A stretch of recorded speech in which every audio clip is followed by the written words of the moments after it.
This is The Listening Tube. It's Season 3, Episode 9. Thank you for putting your ear to The Listening Tube. I'm your host, Bob Woodley. On this episode, we'll hear about boobs, cheerleaders, and no, it's not the same story, and black baseball players. But first... Not the headlines! China edition.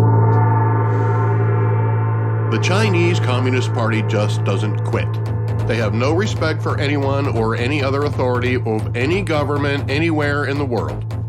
Their leader, Xi Jinping, has appointed himself to another term and even had his predecessor removed from the party Congress on live television. Not because he represented any threat, but because he could, and needed to show the Chinese people a demonstration of his ultimate power. And Xi Jinping does have ultimate power in China. But, like most dictators, having borders on his powers is unacceptable. That's why it's no surprise Chinese Communist Party agents have been operating in the United States as if they have some type of diplomatic immunity. Well, they don't. That's why several of them have been arrested recently. An Associated Press story tells of two who were accused of trying to get a U.S. official to pass along confidential information about an ongoing investigation of a Chinese company, including information about the evidence the government has and any witnesses who were cooperating. The same story also mentions that the Justice Department also charged 4 other Chinese agents working for a university in America of attempting to steal sensitive technology and equipment. The same 4 are also accused of interfering with protests critical of Chinese policy. Not only does the Chinese Communist Party ignore the laws of the United States to advance their own priorities, they also try to enforce their own laws on United States territory. A CNN story tells of 7 Chinese nationals working for the Chinese Communist Party who were arrested for using intimidation to coerce Chinese nationals in the United States to return to China to face criminal charges. Now, it's certainly China's right to pursue criminals wherever they go. Many countries keep track of where fugitives are if they can. Sometimes they're out of reach because of diplomatic reasons. But keeping track of them and harassing them are 2 different things, and China has crossed the line with their tactics. The 7 people arrested are accused of a variety of illegal tactics not just against the fugitive, but also his family in both the United States and the ones still in China. They were threatened with different types of harm, incarceration in Chinese prisons, and continued harassment should they refuse to return to China, all while taking advantage of the freedoms afforded them in the United States. The charges for the 7 include working together to act as illegal agents of the People's Republic of China. I wonder if they found their target because he opened up a TikTok account. Now, you might be thinking, but Bob, why is the United States harboring Chinese criminals? I wondered the same thing. Well, in the story about the arrests, there's a link to an older CNN story that describes the pursuit of the Chinese fugitives as Operation Fox Hunt. China has asked for cooperation from the United States, Canada, and other countries with apprehending white-collar criminals who left China with millions of dollars that were accumulated illegally. Some were business executives, some were government officials. The United States, despite having no extradition treaty with China, has cooperated. The article cites a number of examples, most of whom were also found guilty of financial crimes in the United States. If a Chinese fugitive keeps his nose clean while in the United States, he's less likely to be sent back to China. So while the United States is cooperating, that doesn't mean sending Chinese Communist Party agents to the United States to intimidate our residents, regardless of their national origin, will be tolerated. The alleged crime committed by a Chinese national now living in the United States does not justify other Chinese nationals breaking American laws. In China, the government is free to use intimidation tactics and threats to achieve a desired result. The real problem is that this behavior by the Chinese Communist Party is only a symptom of the real issue. China has no respect for any other government, its territories, its laws. The Chinese Communist Party conducts itself in a way that reflects a complete disregard for the sovereignty of any other nation. They feel they can have their way anywhere in the world, and they'll send people to other countries to act behind the scenes to accomplish their goals. China gained a lot of influence in the world when other nations handed over the manufacturing industry to China's millions and millions of laborers. Their factories have provided them political influence and economic controls over manufacturing, supplies, and distribution. China has been successful in using that influence to infiltrate populations and governments all over the world, to the degree that they feel they can act with impunity anywhere they want. The arrests of Chinese nationals breaking United States laws in the name of the Chinese Communist Party is a good sign that there are limits to how much intrusion the American government will tolerate. However, as I've said on this program before, the powers that be are the ones who decide which laws are enforced in America. As long as America is beholden to China for any reason, our willingness to deal with Chinese aggression, spying and harassing residents of the United States, their theft of intellectual property, manufacture of poisonous addictive drugs, and other transgressions will be questioned. Some say it's a delicate balancing act to diplomatically deal with China, and I'm sure it is. But it looks to me like China isn't as interested in a balancing act as America is. While America pussyfoots around trying to maintain détente, China runs roughshod over diplomatic protocol and humanitarianism. Xi Jinping has consolidated his power at home, but the long-term goal of the Chinese Communist Party is to consolidate all the power in the world to their headquarters in Beijing. If you want to be the top cat, you have to establish power over the other cats. China already has Russia in its pocket. If the United States isn't next on the list, it can't be far behind. By the way, if you think COVID-19 protocols in America are crazy, be glad you don't live in China. But let me be upfront about one thing. The Chinese government never made a vaccine mandatory. Now, before you say, aha, let me add that they haven't allowed any foreign-made vaccine into China, and they haven't had a lot of luck creating a vaccine that's as good as the ones we made in America. No, they didn't mandate a vaccine. What they did mandate was testing. You needed a negative test to go just about anywhere or enter any building. If a test came back positive, China's zero COVID policy mandates a lockdown. And while in America the COVID-19 pandemic is virtually over, and people have been living normal lives for quite a while, 1.3 million people in Shanghai are currently under lockdown. It's just one district of a city of 25 million. Just this summer, when Americans were celebrating Independence Day, all 25 million of them were locked down, causing food shortages and protests. They were told it would be just a few days, but then the lockdowns kept getting extended. Remember 2 weeks to flatten the curve? Well, while 2 weeks stretched out to over a year for most of us, those 2 weeks are still happening in China. Under the Communist Party, there is no room for dissent. You are not allowed to express your opinion about the lack of vaccines or being forced to get one. They have a different approach to COVID in China. The communist government is using the virus to gain even more control over the population there. More control over the movement of citizens, more control over who enters the country. Have you ever wondered why China doesn't have an immigration problem? It just occurred to me, instead of providing a vaccine for COVID, requiring a negative test to move about also gives the government an opportunity to collect DNA from its citizens and anyone else living there.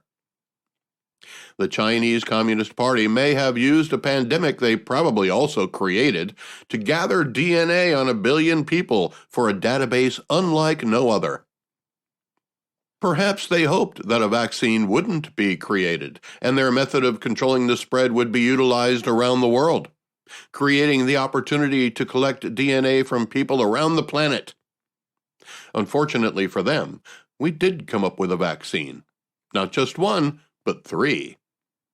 Sure, a lot of people in America and elsewhere got tested too, but the biomaterial collected wasn't used for nefarious purposes. From that respect, the COVID-19 vaccines may have helped stop the spread of communism. Once again, American capitalism saves the day. Let's go back through the listening tube. This week in 1872, during women's suffrage in the United States, in defiance of the law, suffragist Susan B. Anthony votes for the first time and is later fined $100. She never paid the fine. She was never forced to pay the fine.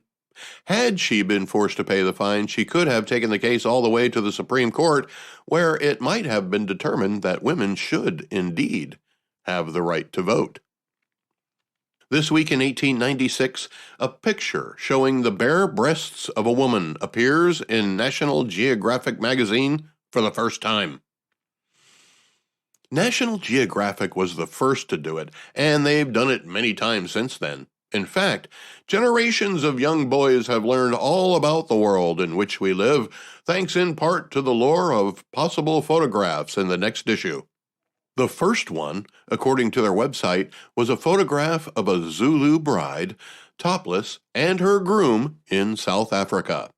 The editors felt it was allowed because nudity is not necessarily pornographic in nature, but is a legitimate tool in showing world cultures as they really are.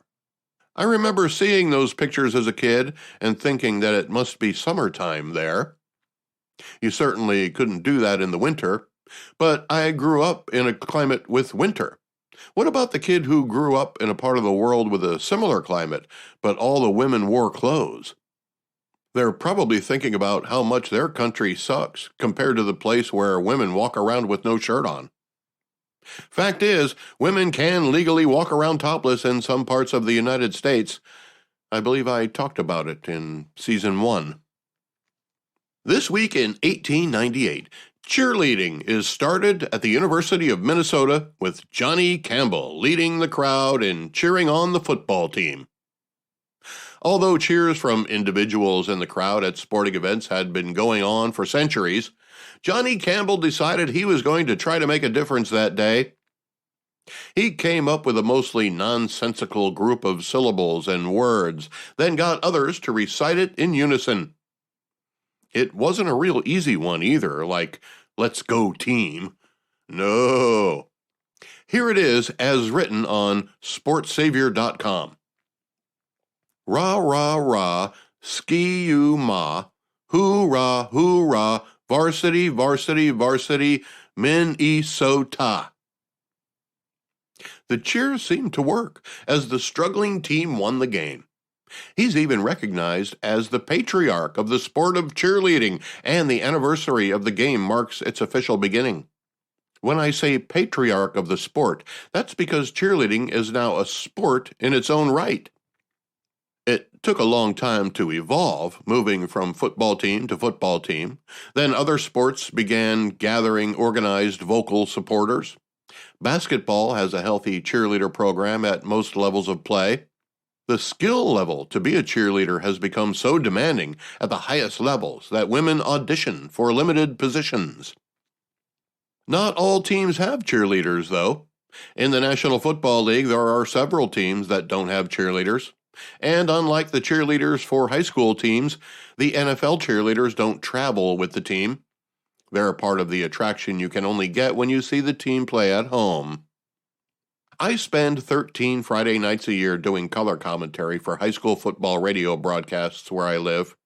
And one school has cheerleaders that do a push-up for every point their team scores during the game. They've had to do as many as 35 push-ups this season, but the team also got shut out twice. You might be thinking, Bob, what's the big deal about cheerleading? I'm not even into sports. Well, by not into sports, you probably mean that you don't watch the individual games. But sports has a much larger effect on our lives and society as a whole than you might think. Just because you never saw them play, you're familiar with people like Charles Barkley, Michael Jordan, Ronaldo, and Tom Brady. If you live in America, you see them on television every day in commercials and in interviews and on talk shows. Sometimes they even make the evening news. While spectator sports have been around since the time of the gladiators, the spirit of competition that began with sports that attracted an audience led to people who wanted to be a part of the team without being on the field. At some level, it does make the players play better, hearing organized cheers from the audience. Today, we compete in many more ways than just physical competition. We judge who can bake better or who can create the most interesting automobile modification. Putting a time limit on such subjective competitions makes it more of a challenge. Well, Mary took a lot of extra time in the warehouse getting her ingredients. If she doesn't get that oven preheated, it could come back to bite her. You just don't have to go to the games to have an effect anymore. The internet and real-time voting for winners and losers on television programs makes it possible for all of us to be cheerleaders, and the right software will even make it possible for you to cheer in unison. And you said you weren't into sports. Bake that cake! Bake that cake! Bake that cake! This week in 1901, Sigma Phi Epsilon, the largest national male collegiate fraternity, is established at Richmond College in Richmond, Virginia. I didn't go to college. I went to a tech school for a bit, hated it, and joined the Air Force.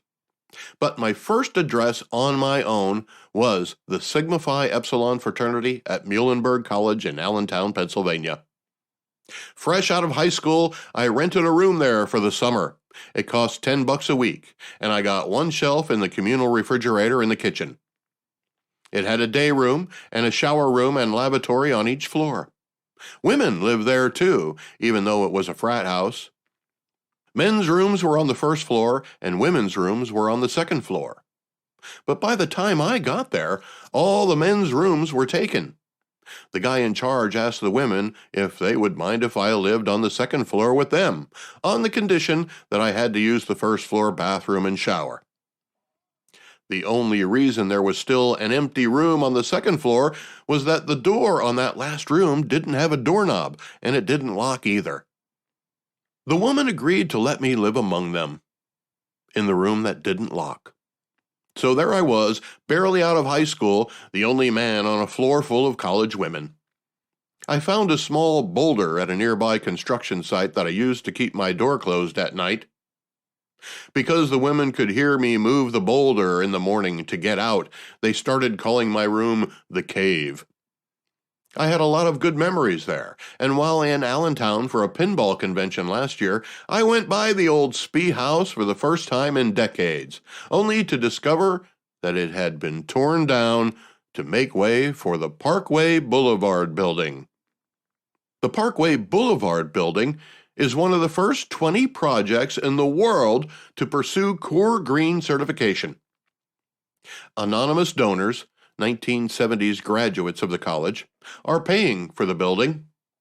Some of the features of the building include native landscaping, which I can assure you didn't exist when I lived there, as I found 6-foot-tall marijuana plants growing on a bank just outside the west exit. It'll have covered bike storage, even though it's at the bottom of a steep hill, rainwater recycling and low water consumption fixtures, energy use reduction of 70% compared to regular buildings, and, according to an article on the college website, the use of a third-party diversity and inclusion assessment tool to benchmark the design and construction teams. I don't know exactly what that means, but it sounds racist. And since the world's leading expert on bird collisions is a professor at Muhlenberg, the windows in the building have bird-safe coatings. This week in 1920, in the United States, KDKA of Pittsburgh, Pennsylvania starts broadcasting as the first commercial radio station. The first broadcast is the result of the U.S. presidential election in 1920. I did my senior high term paper on radio broadcasting, as I was already working at my local radio station by the time I graduated. I've seen other claims of the first radio broadcasts, but this was the first commercial broadcast. The first commercial on the first commercial radio broadcast? Ever-Ready batteries. Today's Ever-Ready batteries are better known as Energizer batteries, and the bunny that keeps going, and going, and going. More broadcast news. This week in 1936, the British Broadcasting Corporation initiates the BBC television service, the world's first regular high-definition, which at the time was 200 lines of resolution, service. Renamed BBC One in 1964, the channel still runs to this day. Now here's a perfect example of how the definition of words can change with advancing time and changing technology. Back in 1936, high definition was 200 lines of resolution. Today, 200 lines would look like the screen of a game of Pong from 1977. Today's televisions offer more than 1,000 lines, and people who use today's high-definition televisions have a hard time looking at screens that aren't HD. Some even criticize lower forms of HD, such as the difference in the broadcast pictures of an NFL game on different networks. The Fox pictures aren't as clear as the CBS pictures. This week in 1938, Orson Welles broadcasts his radio play of H.G. Wells', no relation, The War of the Worlds, causing anxiety in some of the audience in the United States. That's an understatement. There were people who thought the description of an invasion of our planet by beings from another world was real and attempted suicide rather than surrender. New Jersey National Guardsmen called headquarters asking to where they should report. Police stations rung up thousands of phone calls from panicked listeners. According to History.com, listeners in Providence, Rhode Island called on the electric company to cut the power to the city to hide it from space invaders. This was near the end of the Great Depression, and the American people were in a what else could go wrong frame of mind. So, to many, it was no surprise that the world was under attack by warriors from another planet. The program had a disclaimer at the beginning and near the middle of the hour-long broadcast, but just as accusations of false news and disinformation cloud our willingness to accept what may actually be real, the brilliant writing and acting prompted many to believe the disclaimers weren't true. Many listeners simply never heard the first one, as they tuned in a minute or two late. The real brilliance of it, though, is the fact that it was performed live with a cast of 10 actors and a 27-piece orchestra. It could never have been accomplished on live television, but the theater of the mind activated by the spoken voice was a wonderful demonstration of the power of the relatively new medium of radio. This week in 1945, Jackie Robinson of the Kansas City Monarchs signs a contract for the Brooklyn Dodgers to break the baseball color barrier. It was a monumental accomplishment at the time. When you look back on it from today's perspective, it seems like the 1940s were less bigoted than the 50s and 60s. That's just my perspective. But here's the weird part.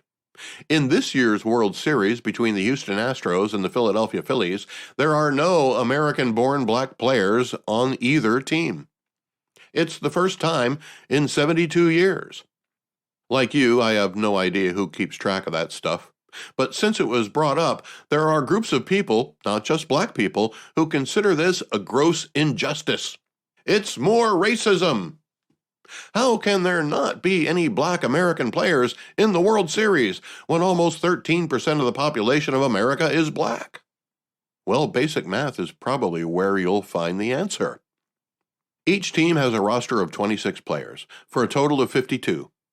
38% of the players in the league are non-white, like Black, Latino, Asian. More specifically, Black players make up 7.2% of opening day rosters this season, down from 18% in 1991. So right off the bat, no pun intended, of the 52 on the World Series rosters, only about 4 of them should even be Black, statistically speaking. The other qualifier is that he be American-born. A little more than 70% of Major League Baseball players are from the 50 states. So 30% of 4 is 1.2. So theoretically, there should be at least one Black American-born player among the 2 World Series teams this year. The fact that there is not would indicate that there is a team among those that are not playing in the World Series that has an unfair share of Black American-born players. A Bleacher Report story quotes the president of the Negro Leagues Baseball Museum in Kansas City as saying the situation is eye-opening.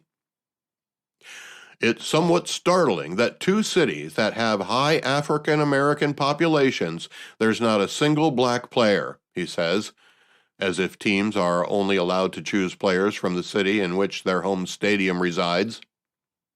Perhaps a Major League Baseball equity policy is needed to ensure that each team have at least 1.2 Black American-born players. Then we'll make sure that each National Basketball Association team has at least 60% white players to correspond more accurately with the actual population demographics of the nation. This week in 1960, at the Kasekela chimpanzee community in Tanzania, Dr. Jane Goodall observes chimpanzees creating tools, the first ever observation in non-human animals. Today, we know there are other animals that use tools as well. Birds use pebbles to break the eggs of other birds and use stalks to lure ants out of tree trunks. Elephants use tools to scratch in the wild, and in captivity, paintbrushes to create works of art. Dolphins use rocks in much the same way that birds do, and they use sponges as a cushion when poking their snouts where it doesn't belong in search of food. This week in 1970, Jeannie, a 13-year-old feral child, is found in Los Angeles, California. She had been locked in her bedroom for most of her life. Her father, who kept her in captivity, never spoke to her, using only grunt sounds. This girl had no idea there was a way to verbally communicate, using words, with other people. She became a case study as well as an effort to undo the damage that had been done to her by her years of isolation. There were 2 trains of thought on how we are able to learn language.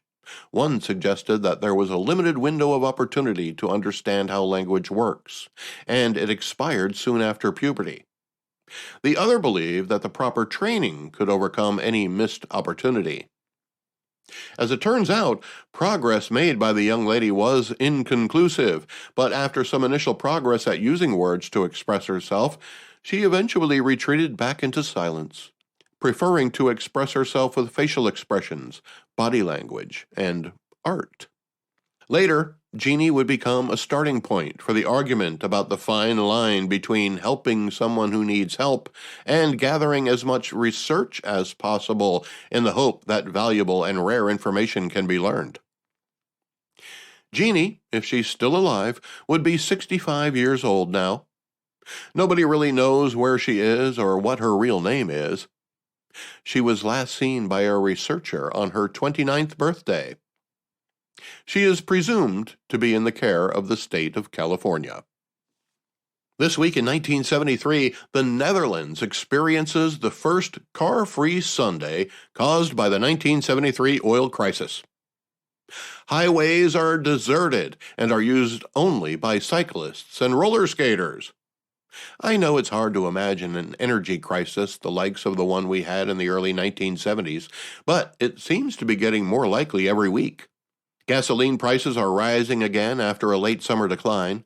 The Saudis say it's not a good time to be dipping into your oil reserves. just after they announced a 2 million barrel a day decline in production, and the Biden administration is still hell-bent on weaning America off of fossil fuels when we have plenty. But just as John Lennon challenged us to imagine no possessions and questioned if we even could, I doubt people younger than myself can imagine a day with no cars on the highway. Just big, wide, never-ending ribbons of asphalt or cement, stretching on into the sunrise or sunset until the ribbon gets too thin to see.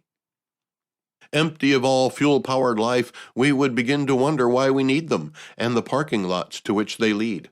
But alas, it was only one day, and it was in the Netherlands. They have canals there too, so it probably wasn't that big a deal. Honestly, many of the pickup trucks I see on America's roads today probably wouldn't fit down many of the streets of Amsterdam anyway. This week in 1979, the Iran hostage crisis begins when a group of Iranians, mostly students, invades the U.S. Embassy in Tehran and takes 90 hostages, 53 of whom are American citizens. They would be held in captivity for 444 days. On that last day, Ronald Reagan was sworn in as President of the United States. The American hostages would board a plane to Europe as he was being sworn in. It's been more than 40 years since Iran declared itself an enemy of the United States. Today, Iran is supplying Russia with drones to blast civilian and power infrastructure positions in Ukraine. Ironically, the Iranian-made drones are probably based on the reverse engineering of American drones that were shot down and confiscated by Iran. This week in 2008, Barack Obama becomes the first African American to be elected President of the United States. And this week in 2008, Proposition 8 passes in California, revoking state recognition of LGBT marriages. Of all the places in the country where you would think gay marriage would be accepted, California would be at the top of the list. But in 2008, a majority of voters decided that gay marriage should not be legal in California. Ultimately, the case made its way to the Supreme Court. It ruled that the proponents of Proposition 8 didn't have the legal grounds to legally defend it, and essentially left a lower court's ruling intact, which made gay marriage legal again in California. This is another case where the Constitution had to step in and overrule the majority. Yes, that old document written by a bunch of white guys. Imagine where those of us who don't fit in might be if it weren't for that antiquated document that is the foundation of our society. It's some of the same people who benefit most from it who are the loudest opponents of it. To those people I say, be careful what you wish for. You just might get it. The listening tube will return at the speed of sound. Contact the listening tube by calling 570-601-1101 or by email thelisteningtube@outlook.com. And here's some unfinished business. Well, it finally happened. Elon Musk has officially taken over Twitter. Personally, I don't really care, but it seems like a lot of people do, and that's enough to spark my interest.